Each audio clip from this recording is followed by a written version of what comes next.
laborable. Igual lo mismo ocurrirá el 31 de diciembre y el 1 de enero. Esas son las primeras medidas, pero hay toda una discusión, importantes medidas que se han anunciado hoy por parte del gobierno, y vamos a conversar precisamente con el ministro de Trabajo, Javier Palacios. ¿Cómo está, ministro? Gracias por estar con nosotros. Además, usted tiene una agenda bastante importante. Esperemos que podamos tocar todos estos temas, pero primero, ¿cuál ha sido la lógica de las medidas que se anunciaron hoy por parte del presidente de la República y de los ministros? Buenas noches, Buenas Enrique. noches. Básicamente el equilibrio entre la reactivación y la seguridad sanitaria y la salud. Necesitamos que encontrar ese equilibrio que garantice la seguridad de las personas, pero a la vez que también permita que estas personas puedan ganarse la vida, que puedan trabajar y que podamos ir saliendo progresivamente de esta situación que nos ha tenido agobiados a lo largo del año. ¿Se contempló en algún momento tomar medidas más drásticas? Cuarentenas, porque se habló, ¿no?, de posibilidades de cuarentenas más importantes, ¿no? No fue parte de la discusión de hoy, pero en todo caso recordemos que siempre las medidas tienen un fundamento en el que el tema sanitario, digamos, es parte de la regla más importante. La vida y la seguridad de las personas siempre está primero. Ahora, pero al mismo tiempo usted nos recuerda la necesidad también de que la economía no se detenga, y lo que ha revelado hoy Salud con el tema del mapa de calor es que el incremento de contagios en centros comerciales, alrededor de centros comerciales y de emporios, además comerciales, hemos visto pues puntos muy desordenados ahora en el Mercado Central, Mesa Redonda, Gamarra. Esto se ha incrementado definitivamente. ¿Qué hacer frente a esa situación? Parece que la gente sigue saliendo a comprar. Bueno, ¿no? Hay una serie de medidas que han sido anunciadas y que tienen que ver con las reglas para cumplir los aforos, fundamentalmente en algunos espacios, la incorporación de la policía a estos espacios y conglomerados, centros comerciales, con el apoyo de la Fuerza Armada en algunos lugares para poder garantizar la seguridad.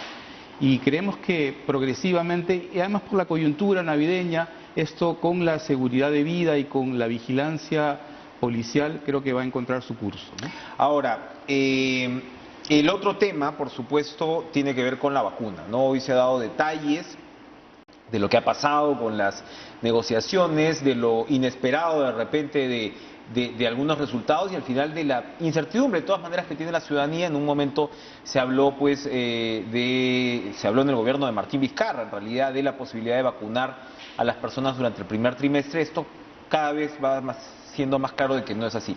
Hay información que es reservada, como lo recordó la ministra Mazzetti, en términos de estas negociaciones. Pero de adentro, ¿qué nos puede ir adelantando con respecto al optimismo de si se van a lograr pues nuevos acuerdos? Hay otras vacunas que están en marcha, ¿no? Está la rusa, está la china y otras más. El presidente Sagasti mencionó incluso 10 procesos de negociación. ¿Qué tan optimistas podemos ser al respecto? La foto cambia todos los días. Esta es una demanda de orden mundial y las negociaciones son cotidianas. Y esas negociaciones tienen, como acabas de señalar precisamente, niveles de reserva, otros de preacuerdos, otros de cambios en las propias vacunas, y creo que es parte de ese dinamismo el que creo que puede generar algún nivel de duda, pero que debe ser razonablemente aclarado en los siguientes días y semanas con los acuerdos que se celebren de manera definitiva. Ojalá eso pueda en todo caso mejorar. Es 8 laboratorios, ¿no?, los que se ha hablado. Finalmente, sobre este tema, ¿qué pasó con la gestión de Vizcarra al respecto? Porque claro, ustedes tienen la misma ministra de Salud, pero evidentemente el área que se encarga de esto es Relaciones Exteriores. Hoy Martín Vizcarra le ha echado la culpa al Congreso, en el sentido que se demoró para hacer el fast track de Digemit, ¿no? Digemit se toma pues un tiempo de todas maneras, pero la verdad, eso, si bien suena interesante, no parece tener tampoco tanta sustancia. Es decir, tú podías comprar las vacunas sin tener ese fast track de Digemit. Llegaban las vacunas y lo ibas a sacar sí o sí. ¿Cómo observa lo que fue esa gestión? De hecho, yo fui parte de la gestión. Yo fui ministro de Trabajo también del presidente Vizcarra, y lo que creo es que, a ver, estamos en una dinámica de cambio continuo. Tuvimos un mes de noviembre muy complicado por las razones políticas que todos conocemos, y creo que este momento, antes de buscar responsables, es el de garantizar la ruta de adquisición de esas vacunas. Habrá momento para mirar responsabilidades, para mirar acciones concretas que se tomaron en su momento y acciones que no se tomaron. Y entonces creo que no deberíamos, digamos, estar manejando con el espejo retrovisor, más bien tenemos una ruta que deberíamos garantizar para adquirir la vacuna en lo inmediato. Y precisamente con esas luces hacia adelante usted tiene varios puntos complejos, precisamente en la relación con el Congreso. Ayer conversábamos con Carlos Oliva, que es el nuevo presidente pues, del Consejo Fiscal, ya que Waldo Mendoza es ahora ministro, ¿verdad? Y él fue a la vena en el sentido de decir, oiga, ahorita en estos días el Consejo va a salir con un informe que cuestiona 3 medidas que considera sumamente equivocadas del Congreso con respecto a contrataciones en el sector público, ¿no? Estamos hablando del tema CAS, estamos hablando del tema de la negociación colectiva, que se derogó un decreto de urgencia, y el tema de la reposición judicial, que se derogó otro decreto de urgencia. Para Oliva, estas 3 medidas tomadas por el Congreso en realidad en buena medida desbaratan lo que sería la posibilidad de una reforma del empleo pues en el sector público. ¿Está de acuerdo usted con ello? El presidente hoy día en la conferencia de prensa junto con la primera ministra, cuando han tocado el tema, han dado la clave sobre qué cosa es lo que debería garantizar cualquier decisión del gobierno, del Estado en relación a esos temas, y que debemos garantizar un equilibrio fiscal y sanidad en las finanzas que permitan que al gobierno que llegue encuentre una ruta viable, posible, para poder hacer que los servicios públicos y el Estado funcione con las garantías que se requieren. Y yo creo que ese es el gorro que debería, digamos, tener cualquier medida que se adopte. Si hay medidas que van a afectar ese equilibrio, deben ser objeto de cuestionamiento. ¿Cuál es su postura frente al tema CAS? Estamos aquí en una entidad pública, de hecho, ¿no?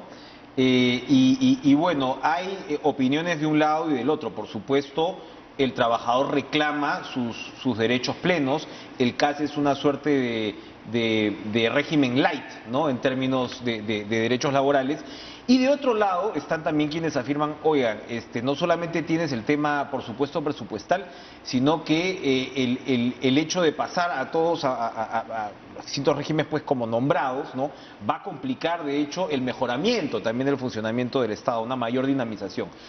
¿Cuál es su postura frente a la desaparición del régimen? Hay una pieza que falta en la descripción que has hecho, y es que ya existe un régimen que es al que debería migrar todo el sector público, que es el régimen Servir. Y ese régimen está marcado por criterios meritocráticos.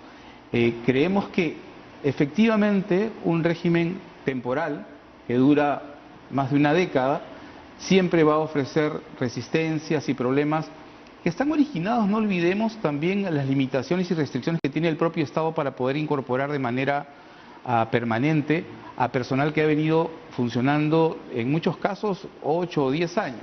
Entonces creo siempre que estos justos medios en términos de lograr que parte de estos más de 200.000, casi 300.000 trabajadores puedan incorporarse de manera gradual al régimen Servir es parte del reto que se tiene como país. Necesitamos un servicio público que tenga una carrera pública. Y eso es parte de lo que propone el régimen Servir. La idea entonces de la eliminación progresiva del CAS, si se quiere, sería efectivamente pasar a la carrera meritocrática. Exactamente. ¿Y eso está planteado como lo señala el Congreso? A ver, no en los términos del Congreso, pero lo que creemos es que la implementación de Servir debe ser el faro que ilumine este camino. Y ahí hay reglas que deberían ser objeto de respeto en esta transición. ¿Se puede entonces hacer a partir de lo que el Congreso está decidiendo? ¿A partir de esta eliminación podría ir procesando? Yo creo que se puede ir ajustando algunas reglas en la medida que la propia propuesta del Congreso ha establecido una fase de casi 5 años para lograr ese proceso. ¿Cuáles han sido los principales obstáculos que ha tenido Servir? Porque se sabe pues de instituciones que no lo han aceptado, hay algunas de alto perfil como el propio Congreso, Relaciones Exteriores, pero no sabemos qué tanto se ha podido avanzar, ¿no?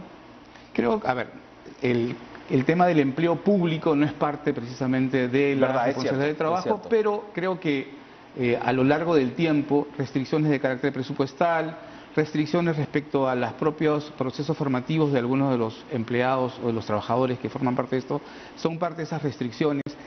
También es cierto que tenemos un sistema político que hace que cambie mucho la administración y que casi siempre estos puestos que son temporales son parte de recontrataciones o de cambios que hacen, digamos, poco flexible probablemente alguna de las cosas que quieran avanzarse de manera rápida, pero yo estoy seguro que vamos a encontrar ese camino.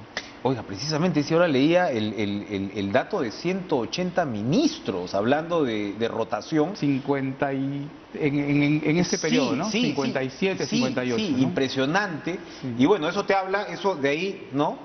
Abajo, de ahí hacia abajo. Viceministros, directores generales, ¿no? Exactamente. Impresionante.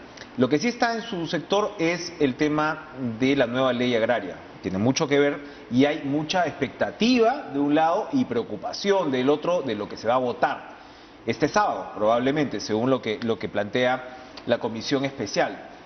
Lo que se conoce hasta ahora, este último proyecto de ley que hemos podido ver, no sé si ya fue de alguna manera consensuado, conversado con el Ejecutivo, porque tiene dos puntos centrales. Uno es el tema de las remuneraciones, que estamos hablando en el caso de empresas grandes, una remuneración mínima vital, más el 25% de bonificación por transporte, más los derechos laborales, qué sé yo, terminan en 1.534 en la práctica. Y de ahí para abajito, 1.300 y pico y 1.000.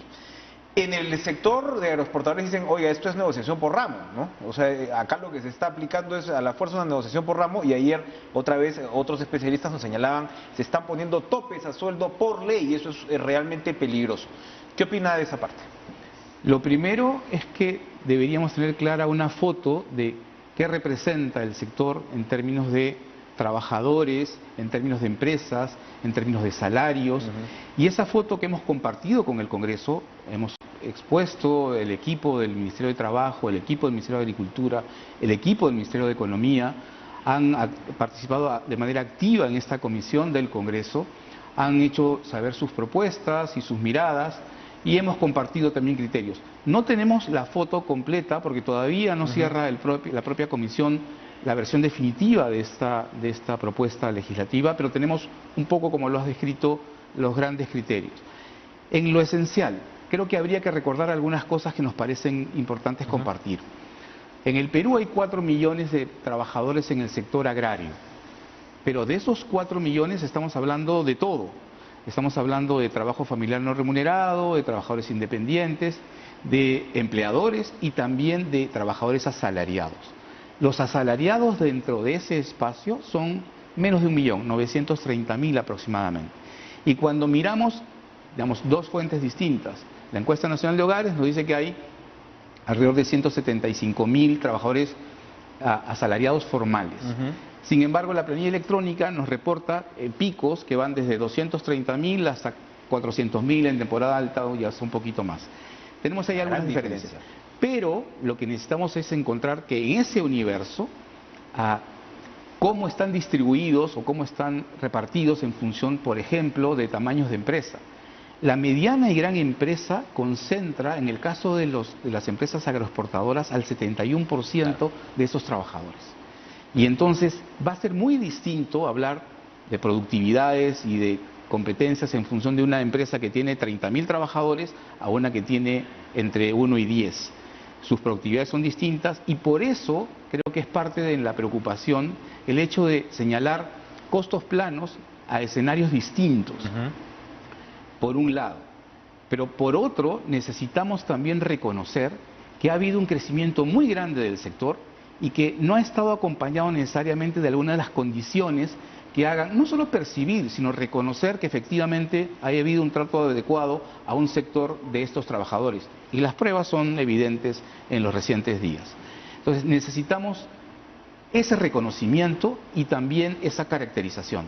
Sobre eso creemos que una medida como la que plantea el Congreso para efectos de la remuneración puede generar en algunos casos también complicaciones, pero necesitamos encontrar caminos de solución, porque no basta decir que eso es un problema. Y para nosotros, en lo fundamental, creemos que el camino de solución tiene que incorporar al actor clave en esto respecto a qué cosas se puede discutir y negociar, que son los empleadores. Los empleadores tienen que estar en un rol de diálogo y de presentación de propuestas concretas que creo que es posible hacer y que es posible acercar. otros espacios, en otros países, en otras realidades que tienen problemas similares, el diálogo es en el que se encuentra esto. Pongo el ejemplo de el nuestro. En construcción civil, hace 17 años se negocia por rama. Así es.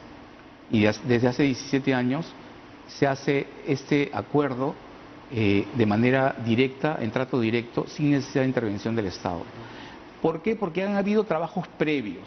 Hay partes fuertes en ambos lados que están en capacidad de representar a sus asociados, pero también ha habido una estructura del sector que ha permitido identificar niveles salariales por competencias, donde es mucho más fácil ponerse de acuerdo sobre las diferencias. Se publicó una columna conjunta del gremio con el sindicato hace pocos días en un medio y es algo realmente que era difícil de imaginar hace unos años. ¿No? Exactamente. Y entonces, si ponemos esto, lo trasladamos al tema de la agroindustria. En la agroindustria solo en el tema agrario en general, se han identificado alrededor de 24 perfiles ocupacionales en los últimos 10 años. De esos 24, creo que solo 6 o 5 corresponden a la agroexportación. Y de esos, solo se han certificado 3.000 personas. Efectivamente, y precisamente amarrando con lo que usted señalaba, ya se nos va acabando el tiempo, pero es muy importante. El tema de SUNAFIL, que este proyecto de ley también implica el fortalecimiento de SUNAFIL, todos estamos de acuerdo que hay que fortalecer el SUNAFIL, todos estamos de acuerdo que las contratas no deberían tener lugar ahí, las empresas de contrata. ¿Qué tanto ha pesado este fenómeno dentro de esta, por ejemplo, movilidad de empleo que usted estaba describiendo? ¿Ha sido un fenómeno realmente fuerte dentro del rubro? Sí, pero ahí hay que precisar. A veces se usa la palabra service para describir varias cosas que no necesariamente son iguales. Obviamente la intermediación y la tercerización, lo dice el proyecto del Congreso, lo dicen nuestras propias iniciativas, debe estar proscrito en términos de proveer solo personal para la actividad principal. Hay algunos niveles de tercerización o intermediación que están vinculados, por ejemplo, a contratos de suplencia o contratos ocasionales o a tareas muy especializadas que corresponden a tareas que pueden ser tercerizadas. Pero dotar de personal para la actividad principal es algo que no debe permitirse y que ha estado significando más que intermediación en algunos espacios, en ICA por ejemplo, a casi sistemas de enganche, donde aparece alguien que junta a los trabajadores, los lleva al fondo, trabajan y son pagados a través de un intermediario que no debe existir. ¿Las grandes empresas se han beneficiado de esto? Tenemos algunas evidencias, no podríamos decir que esta es la empresa, pero les doy un ejemplo.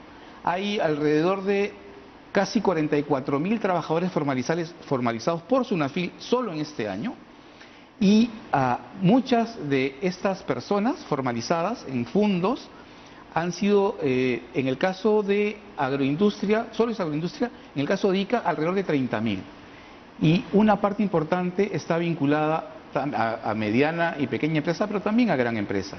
Algunas explicaciones pueden justificar demoras en la inscripción, la falta de conectividad, pero creo que ahí hay un esfuerzo desde SUNAFIL que debería mejorar sus rangos de inserción. SUNAFIL tiene solo 800 personas a nivel nacional, 800 inspectores, para una población económicamente activa de 17 millones de personas.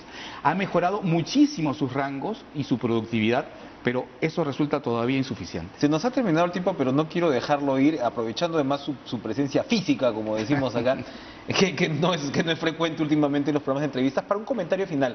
Estamos hablando de más de según INEI, de septiembre a noviembre, 819.200 peruanos han perdido su trabajo. Los números, digamos, van variando, pero el hecho de la masa efectivamente laboral reducida es impresionante. ¿Cuáles son las perspectivas hacia el próximo año en términos de recuperación de empleo? Cuando comenzó la pandemia teníamos 3.700.000, poco más de 3.700.000 personas en la planilla electrónica, formales. Cuando se ha dictado el decreto de urgencia que ha permitido el subsidio de la planilla y que va a empezar a operar con sus pagos hacia finales del mes de enero y febrero, por la brecha que hay en la información de la planilla, que es poco más de 2 meses, lo que calculamos que se va a perder entre lo que teníamos y lo que vamos a tener hasta el final de año es aproximadamente 300.000 personas formales. La propuesta normativa lo que pretende es recuperar en un plazo que va entre noviembre y abril, mayo, hasta octubre del próximo año, porque 6 meses hacia adelante, hasta octubre del próximo año es aproximadamente 340.000 empleos formales. pero creo que eso todavía resulta insuficiente. Lo que genera mucha más inserción son los procesos de reactivación, que solo en el caso de servicios y restaurantes tienen números muy importantes cada vez que se suben los aforos. Entonces, este equilibrio en cómo crecemos y recuperamos lo que perdimos es parte de los retos que tenemos. Volvemos al inicio de la conversación. Gracias, Javier Palacios, ministro de Trabajo, por acompañarnos esta noche. Muy interesante. Estaremos muy pendientes, además de este debate parlamentario. Vamos a regresar después de la pausa con Walter Martos, expresidente.